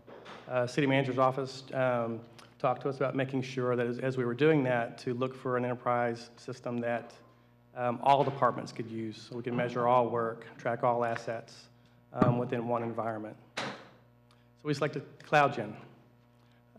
Again, one platform to manage city assets and work orders. That was the goal. With a system like that, absolutely, it can drive transparency and accountability around assets at the city, from computers to printers to generators to whatever. We can track that within the system. And really a system where we can manage the life cycle replacement of that equipment, add different data points to make sure we're tracking the right information for that specific asset, as well as making sure that if we put the right data in, it'll definitely help us make better informed decisions around what we're doing with assets and work orders. It advances our mission for sure for building a high-performing city government. We're doing so many new smart city initiatives. This environment allows us to track all of that, for sure. One of the most exciting things about this system is It empowers our staff in the field for real-time updates around work orders, real-time updates on assets. It'll work on a cell phone, it'll work on an iPad, a tablet, a desktop. The user experience is the same. And lastly a single enterprise system, if done well, can definitely elevate best-in-class public services for the organization. The problem this solves, it definitely empowers field teams with a real-time mobile tool, which is very much needed. No more work orders living in spreadsheets or in Word documents. No more printing out work orders and handing it to staff. It's all driven off of an iPad or a cell phone. The community impact, for sure, we're hoping this improves response times. Make sure we're completing work orders on time as well. Organizational efficiencies built to scale for the entire organization. That's the goal, is to make sure that every department is onboarded at some point in time to make sure that we're managing assets and work orders within that environment. System integrations, Lisa touched on that a little bit. And I'll just touch on one, the MyWaco app, which has been a pretty successful project. Has gone very well for us. We want to make sure that our staff have one tool for work. So the goal is to integrate the MyWaco app with CloudGen so that when work orders are initiated, that data is transferred from MyWaco to CloudGen so that our teams only have to go into one system instead of two. So we're excited about that, making sure that all systems are integrated tightly. Here's the budget to date that we've spent so far, three-year contract. And that number, obviously, on the actuals for year 2 and 3 will continue to increase as we onboard new departments. After year 3, we'll definitely go back to CloudGen and try to renegotiate a new contract. And Lisa and I talk about it often. These types of investments are significant, so we don't just want to install it and walk away. We want to make sure we have ongoing support, ongoing training, ongoing development to make sure we're staying current with these systems. So here's a quick Gantt chart that shows the waves of our projects so far. Utilities Department, Information Technology, the radio shop, and traffic. We went live in January, but then we had 90 days of what they call hypercare service, where teams would meet weekly and bi-weekly to address issues with the system. That went very well, and again, the departments and the staff did an outstanding job during that time to tweak the systems to meet their needs. Did a great job. We're currently working through water distribution and facilities. Hope to go live with those 2 departments in June. And again, we'll have 90 days of hypercare for those 2 departments. We recently met with Cody Patello in Public Works, and we hope to onboard just about all of his divisions within Public Works. We've got a plan to start in July. I think we might start sooner. We talked about being aggressive with getting his team spun up as quick as possible. Wave 4 and Wave 5, we're still in the planning stages of those projects. We have an IT governance team. That team will definitely play a big role in deciding what departments are next in Wave 4 and Wave 5. So next steps, focus on Public Works for Wave 3. That's a biggie for us. Make sure we're getting good quotes and making sure that scope of work is exact. Watching the budget associated with this to make sure the ROI is tracking well. Continue to engage staff, get feedback from staff, really pay attention to those hypercare 90-day sessions. And then lastly just making sure that we're using the IT governance team and department heads to help them make sure we're making good decisions. And so in summary, 2 applications we discussed. Sprite Point is replacing that green screen that Lisa loves. We have a new modern portal for our community with real-time information and better reporting, going live July 14th.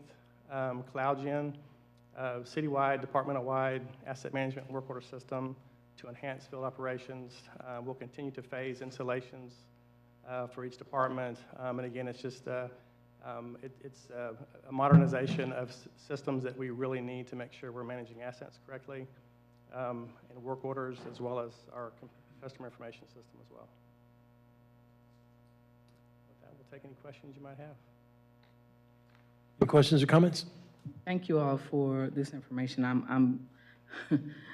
It amazes me that that kind of system would be in place that long, because I can imagine if I go back 33 years and function on what I knew at 33 years ago, and that's just what we were doing every day, it wouldn't be okay. We're in a growing time and a time that takes rapid change, and so I'm excited about this just because, you know, that if we use the word pivot during COVID, we'll use the word nimble in advancing technological systems for communities, and it is imperative that we be able to shift quickly. So I congratulate you all for acceptance of change. That seems to be the theme for tonight, but I know it's not easy. But I appreciate as many opportunities for me as a resident to be self-sufficient. Because when it's easier for me to do it, then I don't get frustrated and I'm not calling with the, you know, it's a whole lot easier when it's clean and I know and can do it on my own. So I applaud that just as a person who will hop online to do something in a minute. And if it's easy, it's great. If it's not great. So I appreciate that. I'm gonna say comms, comms, comms. You have to tell, the people are not gonna know, you're gonna do it and they're gonna be like, what happened? So just say it as many times as possible in all the venues as possible. You know, the neighborhood association meetings, even if they're, I mean, you know, we're slower in July, of course, but maybe if you wanna share a note for the June meeting, if they're still having one, you know, as opposed to go, if you don't go or have a whole team do the explanation, at least send something out to those meetings so that they can, you know, prepare for the summer. Yeah, that's actually a great idea. I have one every now and then. But no, I'm excited about this and I appreciate all of the time that it took for that. I saw, see, right, it's been 5 years since you've been here? 5 years. That's Can't believe crazy. it. I was a socially distanced hire. Went by so fast. Yep. Thank you for that. Lisa, quick question. Will you walk us through it real quickly again? If someone uses the portal and pays on a credit card every month, what are their dates that they need to make those changes? So on July 14th, once the system is up, we will send out that email blast that will have a link. I said a QR code, but it may be a link, but I mean, you know, it's something there. For them to select, it takes them into the portal, allows them to start signing everything back up. And how long do they have to do that before they have a problem? We, right now, are planning on not, I mean, they may get a past due bill, but it won't go against anything. I mean, it's not like we don't report to the credit agency. So we are planning right now to not cut off through about mid-August. So that would give them a full month is what we're looking for. Okay. And again, we're really trying to take a proactive step with trying to get all that information off the old system as to who's actually using this now, and then try to make those contacts. If we're not hearing from you, we want to reach out to you and say, hey, we want to make sure you know this. Yeah, I think you have a great plan. Sometimes things fall through the cracks. Okay, thanks. Yeah, following up on Councilmember Chase's line of questioning, just wanted to ask, are the folks that use the auto pay, essentially that have it set up for recurring pay, do they largely engage through email or have an account set up via email? Because I do think of a lot, like I'm old school and get the paper water bill, then I go and manually pay it online, but it's the paper trigger that I see it. Like I don't think I would be in the system for an email. I may very well be, but. It's amazing how many people give us their email address. The fear is that you gave us that email address 4 years ago and you've changed your email address. Sure, yeah. So we'll send one out, but we may not get it to the person. And that's the reason why we want to be able to have the opportunity to call them.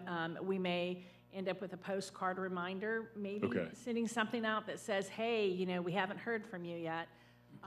But again, a lot of times people, even if they get a water bill, if they're on that auto pay, they don't even open that bill. Right, so yeah, because that's it's just, always so that's always the fear, is that we Okay. really never quite reach them.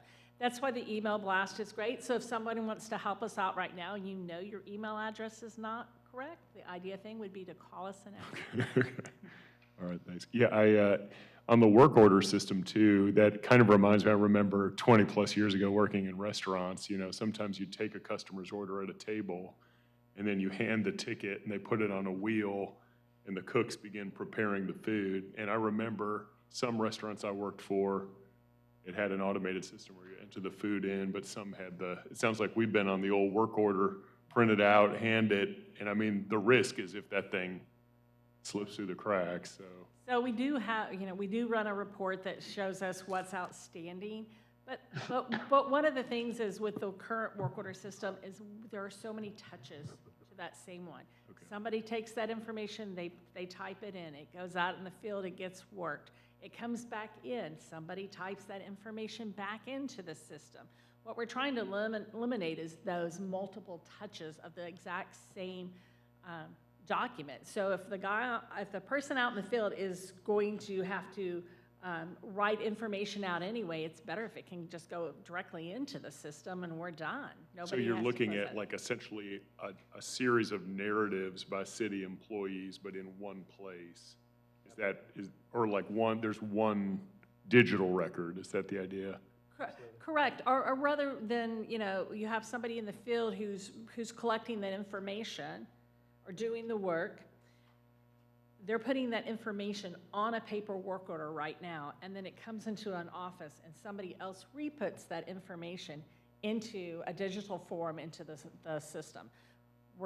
The hope is to eliminate that. Okay, That one person putting that information would automatically put it in a digital form. It goes back into the office.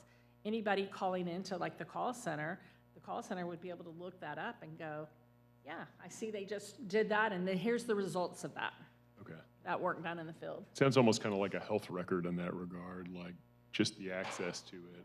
Right, but again, if you think about time being money, how people always say that, well, we're touching things multiple times, and so, if you eliminate that one touch, eventually you're saving time for that employee to do something else more productive, or at some point, maybe we don't have the exact number of employees that we have right now. Okay, thank you, appreciate it. Any other comments?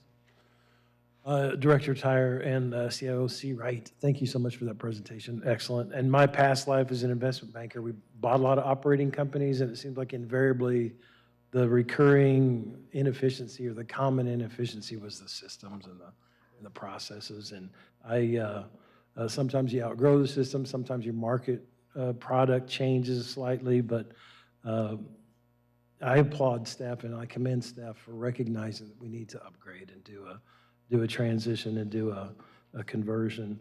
Because the bottom line, that's what the city of Waco is all about. We're going to provide great customer service. And in order to do that, we are embarking on this system conversion in a couple of different systems. This is fantastic. And I will say, what did you say purgatory was? I would say the system conversion can be hell, because I've been through a bunch of them. The chatbot purgatory, so the ones where they ask you, to choose usually from 6 or 7 items, and you pick that item. Yeah, the chat box thing. And then but it's not really the right one, or you type in a question, and you don't use the right phrase for them, so you never get an answer, and it just keeps asking you to rephrase it.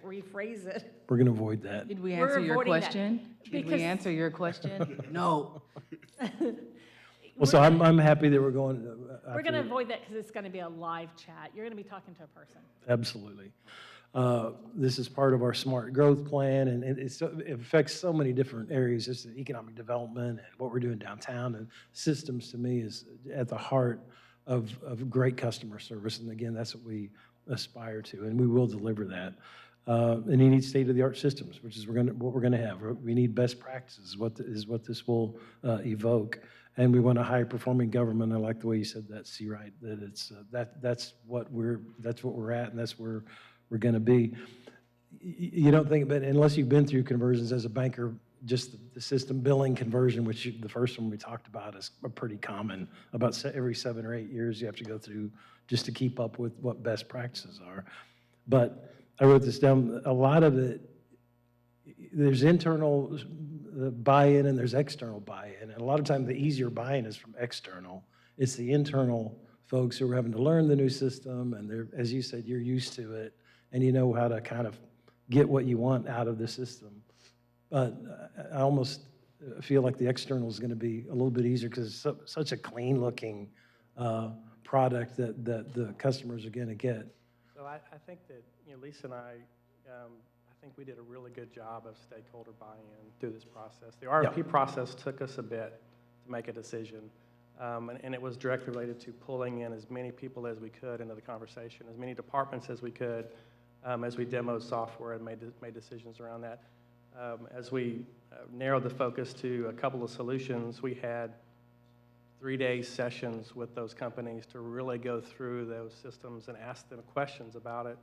And so I think we did a very thorough job. And it's kind of funny because the systems that we've purchased, we're seeing more and more Texas cities adopt those solutions. So I feel like we made a really strong decision. My staff is excited. They're ready. They want to get it up Fantastic. and running, and they want to go because they honestly do see the benefits. And like I said, it's a very intuitive system. So they just see how things will flow, and it makes it, in their view, it'll make their job easier. I think with the CloudGen solution, I mean, we talked to people. There was a system that did very similar things to CloudGen. But when we talked to, I think it was Louisville Water, their remark was, this system is easier to implement, and it does everything that system does. So, I mean, we talked to our peers out there, too, and there was one system that we thought was a really great system. Talking to the peers convinced us to not go with that system. So we spent a long time, like a year, 18 months? It was a review. while. We had 15 RFPs for these systems. Wow. So that's a lot to get through. Staff was Great. heavily involved with those decisions. Great job on the diligence on picking the right one, and then great job in leading your teams for that buy-in. The other thing that I think I noticed reading somewhere in the materials was keeping that system, whoever the vendor is, keeping that system trainer around for a while post-conversion. I know that was always a big deal, and maybe speak to that a little bit. Yeah, what they call it hypercare for 90 days. And so that's where we're meeting, I think it's weekly pretty much. And staff have the opportunity to really engage. 3 times a week. Yeah, they engage directly with the developers. There's 2 or 3 folks from CloudGen at those meetings. And so they're able to ask those folks directly, why is the system doing this? Why is it doing that? And it's really helped staff adoption quite a bit. And to get to learn the system and be able to ask questions about, can it do this, can it do that? So those 90-day sessions have been really good for the teams. Fantastic. Great presentation, and a very nice Gantt chart as well. Any other questions for these guys? Good luck. We're looking forward to it. Stay out of hell there, right? Doesn't know how that's in a live party. He basically just said, may the force be with you, right? So we'll have Okay, plans. the Deputy City Manager, Emerson, looks like we're doing good on time. Are we gonna do the planning? We are. Clint is ready to go. Fantastic. Hey, Clint. All right, so I got a quick one for you today. We just got 2 public hearings. So we have 2, both are recommended for approval by Plan Commission by a vote of 10-0. And we did not have any comments or speakers at the Plan Commission hearing on them. One's in North Waco and one is in South Waco. Our first one is 266. This is a special permit request for an expansion of a electrical substation by Encore Electric Delivery. This is at 3821 North 25th Street in the Cedar Ridge Neighborhood Association at the corner of Park Lake and 25th Street. The existing substation, you can see it there, takes up about 4 lots.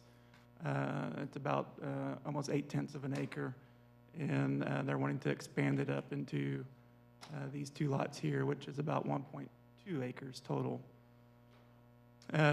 Single-family zoning, which does require the special permit to go through a public hearing process and approval. You can see a little bit closer on the expansion project up into the area of the vacant lot up at the corner of Meridian and 25th Street. One of the things they'll be doing with this expansion is upgrading the screening, so they'll put their screening wall in and adding landscaping. Currently, it is just a chain link fence around the facility, and they'll upgrade it to look similar to these types with a masonry fence and new landscaping around it. Plan Commission did recommend approval, and we did not, as mentioned earlier, did not receive any comment or negative feedback from the neighborhood. We just had the conditions for the screening and walls, which they have met with their proposed plans. And then our second case, 267. It's already there, so would it not have been, the permitting would not have happened before? So it's been there, it's actually predated Oh, the got it. ordinance that required the special permit. So because it's expanded it requires a new special permit. Thank you. The ordinance changed in 1986 and it was already there. And then our second case is 267. This is a property at 2200 Mistletoe Avenue for rezoning from R2 to O3. This is right adjacent to Interstate 35. It's actually a portion of 35 that's under the 4C expansion that's just getting going right now. And you can see TxDOT did require some properties along the 35 frontage road that actually makes this property have frontage now on I-35. So they are requesting rezoning from R2 to O3. You can see there is a mix of commercial zoning along the interstate. O3 is a compatible zoning district with both the commercial frontage and then also with the residential area that surrounds it back towards, away from the interstate. Plan Commission did recommend approval of this one too, and we did not get any feedback on this one either at the hearing or from our notices. And that's my report. Pretty straightforward. Any questions or comments on this, on the two agenda items for tonight? That's it. Is there anything else, Deputy City Manager Emerson, we need to cover in the work session? That's all for us. That's it. All right, we now have a item called the council request for scheduling future agenda items. Any requests for future agenda items? I hear none. We will now recess the work session and reconvene regular session for executive session as read into the record by Interim Assistant City Secretary Mandy Spikes at 4:58 p.m. Notice is hereby given that the City Council will go into executive session in accordance with the following provisions. Real property, Texas Open Meetings Act, Section 551.072, and Economic Development, Texas Open Meetings Act, Section 551.087. We're now at executive session.